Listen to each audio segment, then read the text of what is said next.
그리스도 예수 안에서 너희에게 주신 하나님의 은혜로 말미암아 내가 너희를 위하여 항상 하나님께 감사하노니, 이는 너희가 그 안에서 모든 일 곧 모든 언변과 모든 지식에 풍족함으로 그리스도의 증거가 너희 중에 견고하게 되어 너희가 모든 은사에 부족함이 없이 우리 주 예수 그리스도의 나타나심을 기다림이라. 주께서 너희를 우리 주 예수 그리스도의 날에 책망할 것이 없는 자로 끝까지 견고하게 하시리라. 너희를 불러 그의 아들 예수 그리스도 우리 주와 더불어 교제하게 하시는 하나님은 미쁘시도다. 아멘.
오늘은 그리스도를 만남으로 내가 받은 영적 축복들이라는 제목으로 함께 하나님 말씀을 나누겠습니다.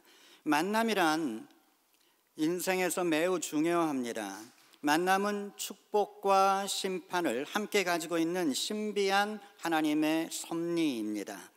성소에서 예수님을 만난 사람들을 보십시오. 먼저 제자들, 그들은 예수님을 만남으로 인생이 바뀌었습니다. 어부에서 사도로, 로마의 장교였던 백부장은 예수님 만남으로 그리스도의 사람으로, 또 자신의 종의 병을 고치고 진실한 믿음의 사람으로 변화됐습니다. 삭개오, 또 향유를 부은 여인, 수많은 사람들이 예수님을 만나면서 정말 기대하지 못했던 놀라운 축복들을 받게 되었습니다. 그러나 바리새인들, 제사장들, 그리고 빌라도까지 이들에게 예수님과의 만남은 축복이 아니라 심판이었습니다. 차라리 이들이 예수님을 만나지 않았다면 이들은 이렇게 심판받지는 않았을 텐데, 예수님을 만나면서 그 만남 때문에 그들은 심판의 자리에 피할 수 없었던 것입니다. 사실은 모든 만남은 귀한 겁니다. 만남을 통해서 하나님의 아름다운 역사가 이루어질 수 있습니다. 하지만 처음부터 그런 만남은 많지가 않습니다. 대부분의 만남은 자신의 선택으로 그렇게 만드는 것입니다. 여러분은 여러분이 만나고 있는 사람들과의 만남을 축복으로 만드셔야 돼요.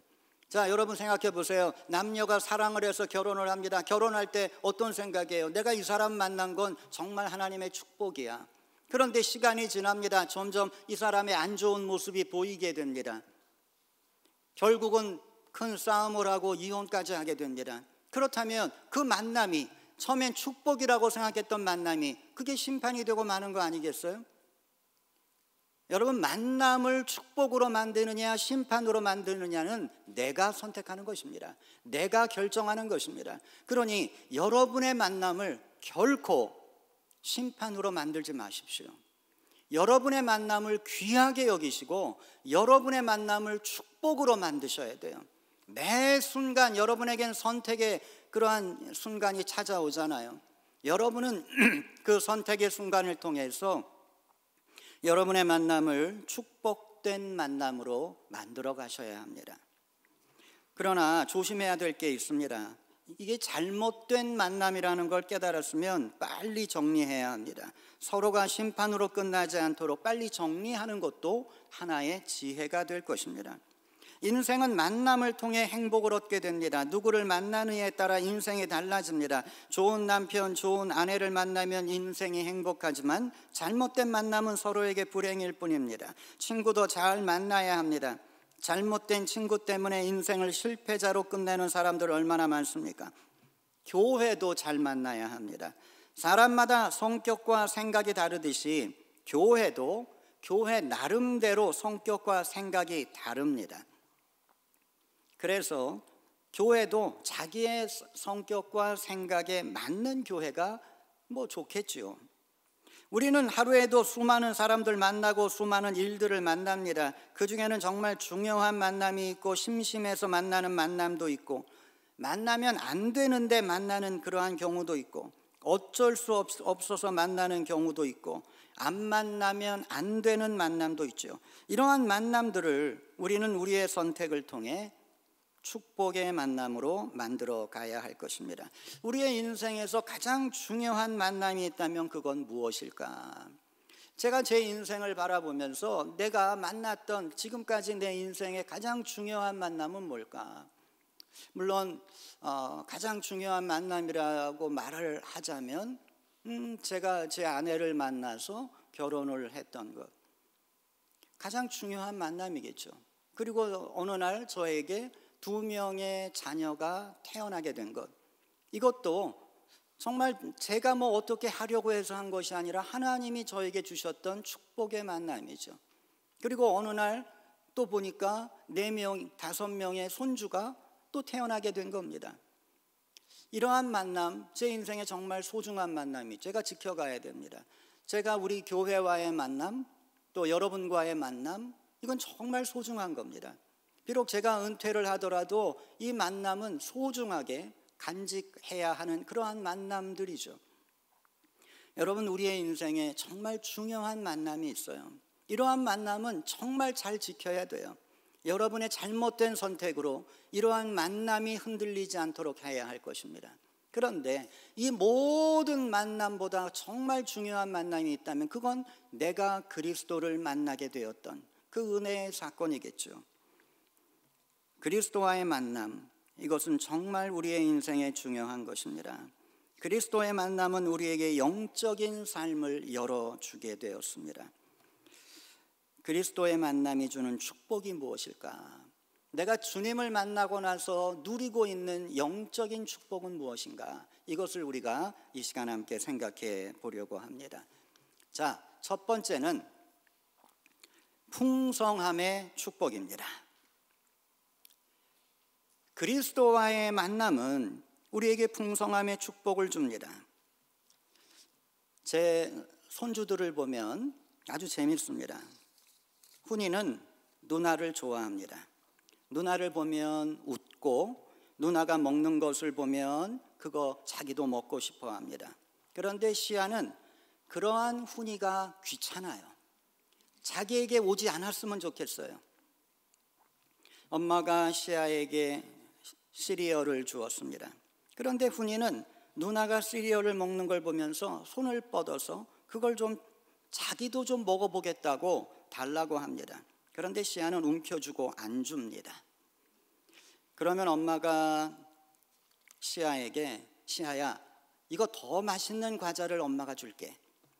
과자를 줍니다. 그러면 시아는 자기 손에 있던 시리얼을 훈이한테 다 줍니다. 그리고는 엄마가 주는 과자를 받습니다. 더 맛있는 것 하나를 갖고 나니까 다른 건 눈에 안 들어오는 겁니다. 이건 어린아이의 모습이지만 이게 바로 우리들의 모습입니다. 여러분 7절의 내용을 보십시오. 너희가 모든 은사에 부족함이 없이 우리 주 예수 그리스도의 나타나심을 기다림이라. 이 본문이 바로 이 장면을 우리에게 가르쳐주고 있는 것입니다. 바울은 모든 은사에 부족함이 없다고 말합니다. 그 이유가 무엇인가? 신령한 성령의 은사를 너무나 많이 받아서 더 필요 없다, 이게 아닙니다. 정말 중요한 것 하나를 얻고 나니까 나머지는 부족함이 없다라고 느끼게 된다 하는 것입니다. 여러 가지 은사들 다 중요하죠. 그러나 정말 중요한 것 하나를 얻고 나니까 그것으로 끝이었다 하는 것입니다. 그 중요한 것 한 가지, 그것이 무엇이겠습니까? 그리스도에 대한 사랑이죠. 주님에 대한 사랑입니다. 사랑을 얻고 나니까 그 모든 게 다 이제는 충분하구나 하는 생각이 들었던 겁니다. 그리스도의 사랑이 그의 마음에 가득 채울 때 모든 것에 부족함이 없다 하는 것입니다. 여러분, 부모의 반대에도 불구하고 결혼을 하는 그러한 젊은이들이 있잖아요. 때로는 서로 아무것도 가진 것이 없어도 그냥 행복합니다.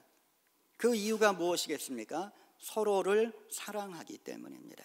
그냥 서로가 너무 좋으니까, 내가 집이 없어요, 내가 뭐도 없고 뭐 자동차도 없어요, 이것도 없고 저것도 없고, 없는 건 너무 많지만 그래도 불편함이 없어요.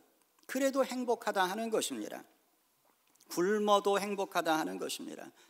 여러분, 이게 인생을 행복하게 사는 비결입니다. 그리스도와의 만남을 가지고 있는 사람, 모든 것에 부족함이 없어요. 주님의 사랑을 느끼는 사람, 부족함이 없어요. 하나님 이거 부족합니다, 하나님 이거 부족합니다. 그런데 정말 그게 부족해서 이렇게 부족하다고 말하나? 그 마음을 깊이 들여다보면 뭔가가 빠져 있는 거예요. 주님에 대한 열망이 빠졌어요. 주님에 대한 간절함이 없어요. 여러분, 주님에 대한 간절함을 잃어버리면 모든 게 부족한 겁니다. 아, 이 사람은 이게 문제야, 이 사람은 이게 문제야, 우리 남편은 이것만 고치면 돼. 여러분, 저도 제 아내와 많이 다툽니다.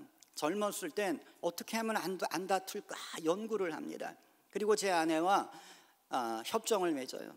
우리 이렇게 10가지를 정해가지고 이 10가지는 무슨 일이 있어도 한번 지킵시다. 그 중에 한 가지는 뭐냐면, 서로 싸우다가 누구 한 사람이 우리 여기서 멈춥시다, 그리고 일주일 뒤에 다시 얘기합시다 하면 그냥 멈추는 거예요. 거기서 끝나는 거예요. 그렇게 정했어요. 그리고 지금도 그렇게 합니다.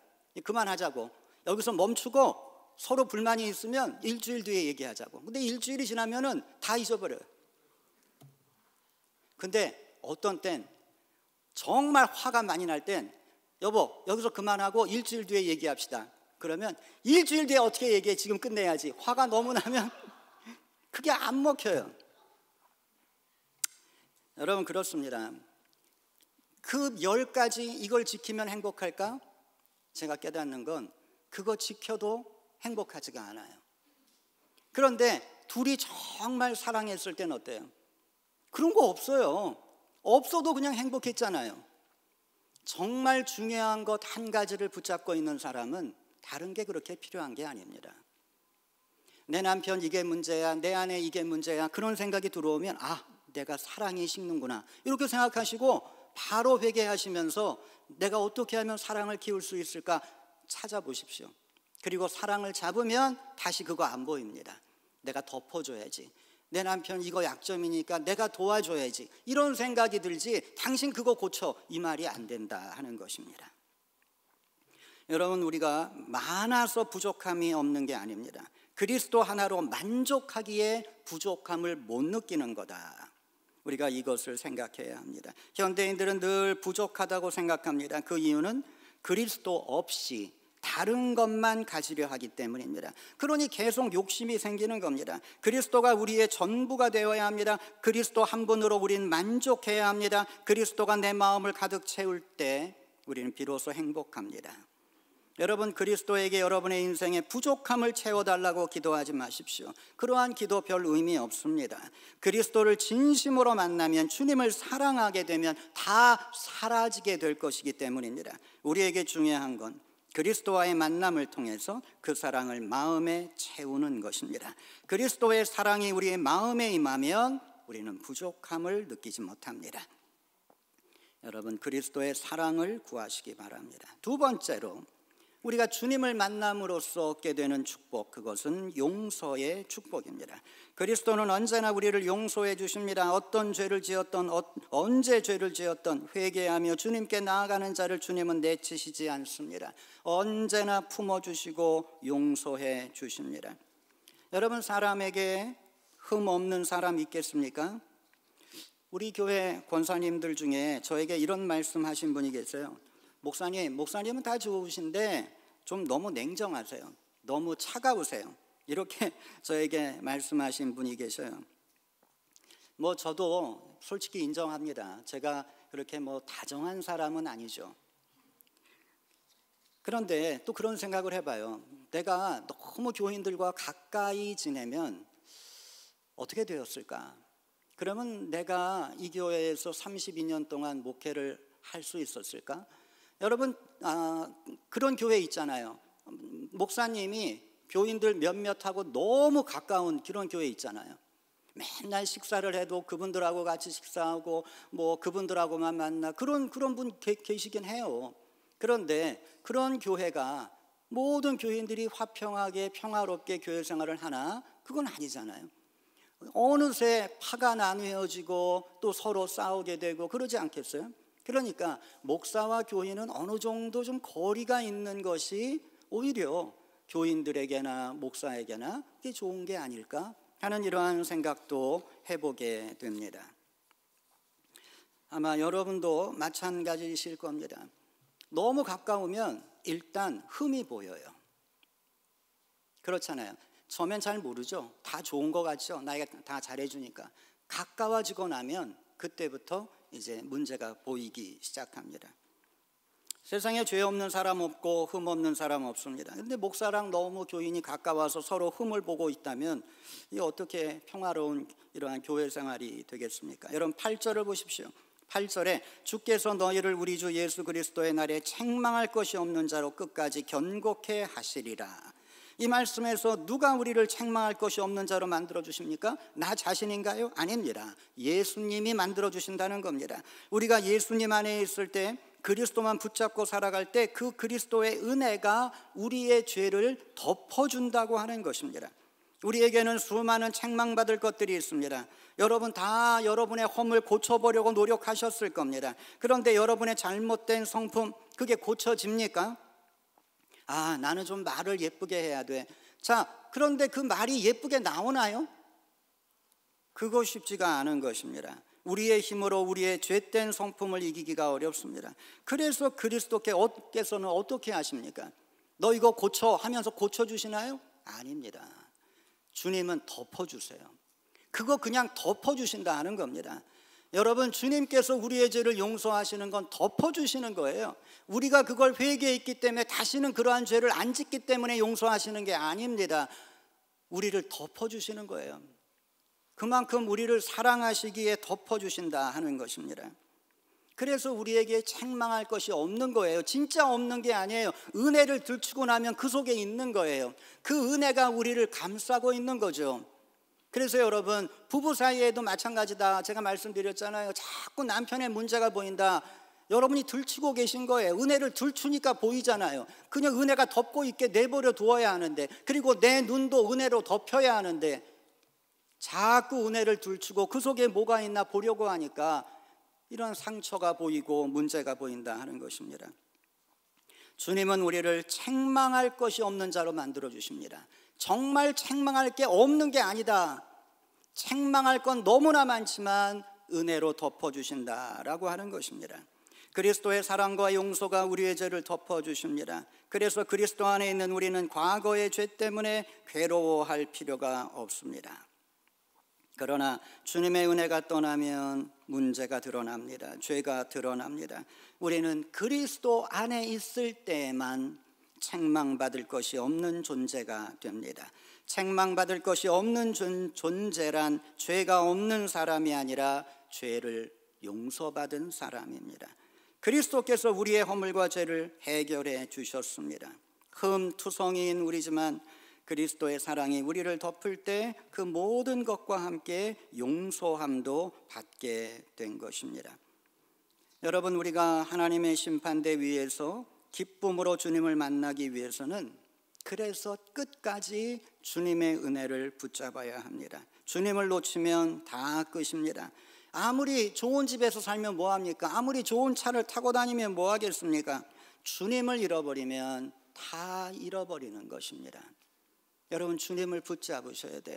여러분, 주님의 용서의 은혜, 이거 별거 아니라고 생각드시죠? 그런데 한번 생각해 보세요. 여러분, 사람들이 미국에 들어오기 원하는 사람들이 얼마나 많습니까? 트럼프 대통령이 500만 달러를 주고 이 트럼프 골드 카드를 사라고 이야기하잖아요. 500만 달러, 미국에 들어오는 가격이 500만 달러라는 겁니다. 자, 이것만이 아니죠. 여러분, 범죄를 저질렀어요. 이 사람이 이제 재판을 받습니다. 그런데 살고 싶어요. 그러면 엄청난 돈을 들여서, 진짜 수백만 불을 들여서 변호사를 사잖아요. 뭐 자동차 스피드 티켓 같은 이런 건 뭐 그냥 몇백 불이면 해결이 되겠지만, 정말 큰 사건이라면 몇백만 불 가지고도 부족하겠죠. 몇 천만 불의 돈을 주고 변호사를 사고, 한 명으로 부족하면 변호사 그룹을 사가지고 결국은 뒤집잖아요. 미국은 그게 가능하잖아요. 누가 봐도 이 사람 잘못했어요. 그런데 변호사들은 기가 막히게 뚫고 나가잖아요. 몇 천억, 뭐 아무것도 아니다. 자, 여러분, 우리가 뭔가를 얻기 위해서 그렇게 만일 여러분이 하신다면, 그런 생각을 한다면, 내가 하나님의 나라 들어가는데 그 티켓을 얻는데 얼마면 여러분 그 티켓 사시겠어요? 500만 불? 아마 수 없는 사람들이 몰려들 겁니다. 그거 가지고 내가 영생한다는데 누가 그거 안 사겠어요? 여러분, 우리가 받은 용서라고 하는 건 어마어마한 것입니다. 이건 값으로 따질 수 없는 하나님의 축복이에요. 우린 그걸 받았어요. 그걸 가지고 있어요. 그런데 우리가 슬퍼하고 하나님 이거 부족해요, 하나님 이거 부족해요 라고 말한다는 게 이거 얼마나 어이없는 상황입니까? 여러분, 용서의 축복이란 값으로 따질 수 없는 하나님의 축복입니다. 여러분, 그거 받으신 거예요. 여러분은 이미 쥐고 있는 거예요. 이거 놓치지 마십시오. 하나님 나라 들어가는 이 티켓을 놓치지 않게 되시기를 바랍니다. 여러분, 당당하게 하나님 나라 들어가셔야 합니다. 하나님, 저 용서의 축복 있어요. 하나님 앞에서 당당하게 그리스도의 보혈을 자랑하면서 하나님 앞에 나아가야 할 것입니다. 주님 그걸 약속해 주시는 겁니다. 8절을 다시 보세요. 주께서 너희를 우리 주 예수 그리스도의 날에 책망할 것이 없는 자로 끝까지 견고케 하시리라. 주님이 그렇게 만들어 주신다 하는 것입니다. 세 번째로 우리가 주님을 만남으로써 갖게 된 축복은 견고함의 축복입니다. 여러분 8절을 다시 한번 보십시오. 주께서 너희를 우리 주 예수 그리스도의 날에 책망할 것이 없는 자로 끝까지 견고하게 하시리라. 주님은 우리를 견고하게 해주십니다. 여러분에게 이 견고함의 축복이 나타나게 되기를 바랍니다.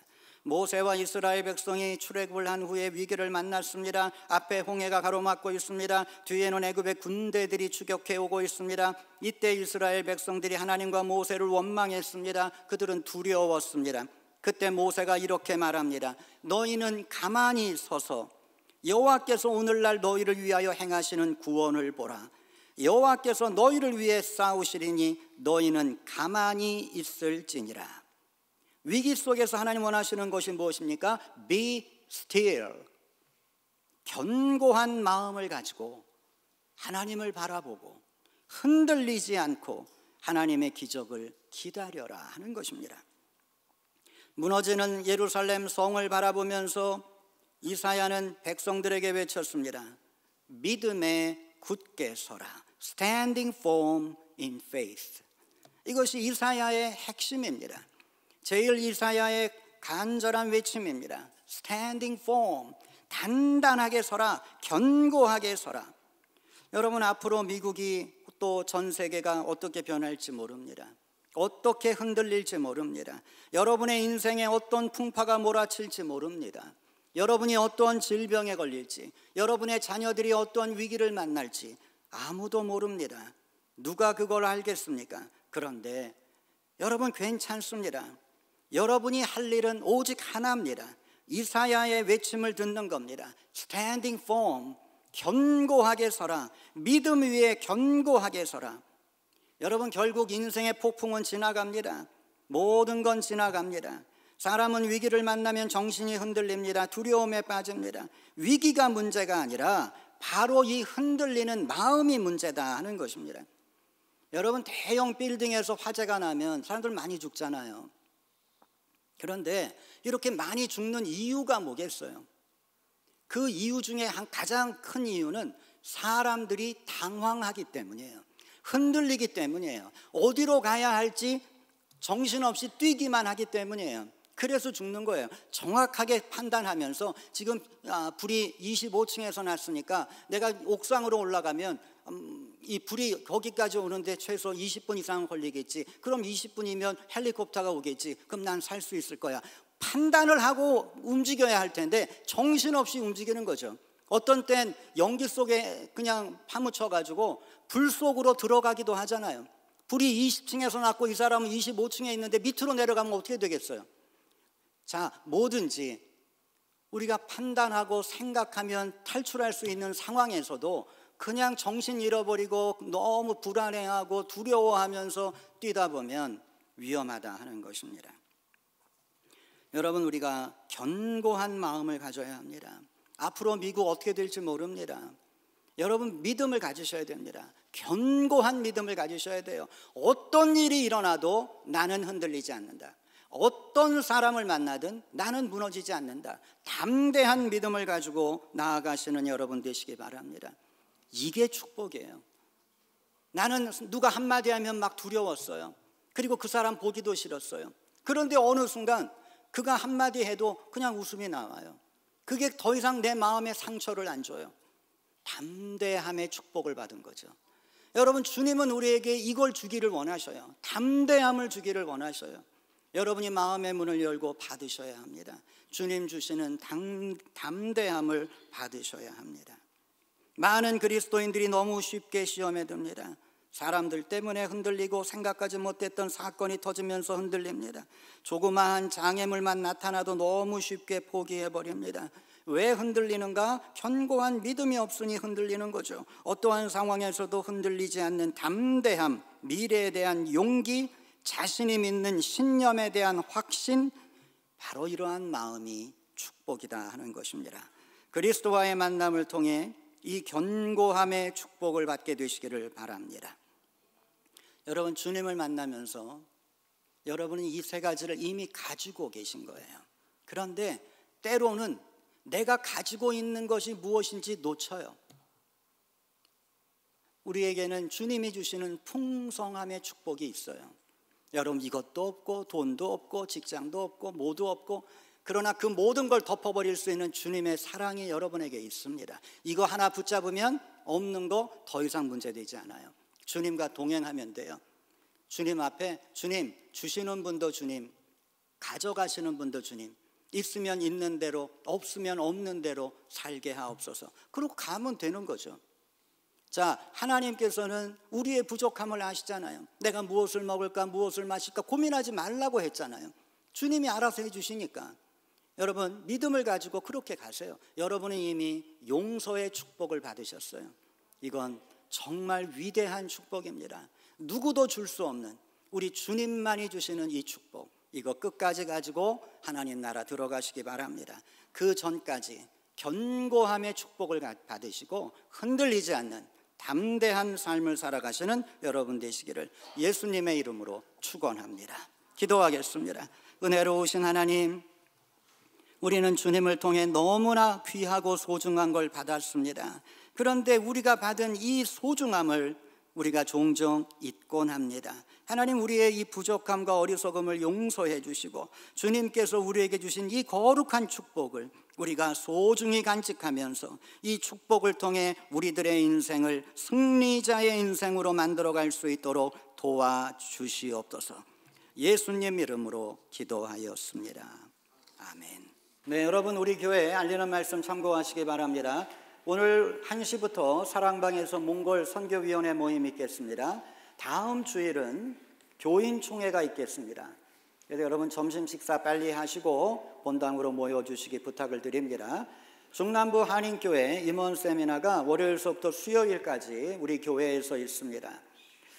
새벽 예배는 목요일 아침부터 있겠습니다. 기억해 주시기 바랍니다. 오늘 점심은 손승호 집사님과 곽희정 집사님 부모님의 구원을 감사하며 준비해 주셨습니다. 고맙습니다.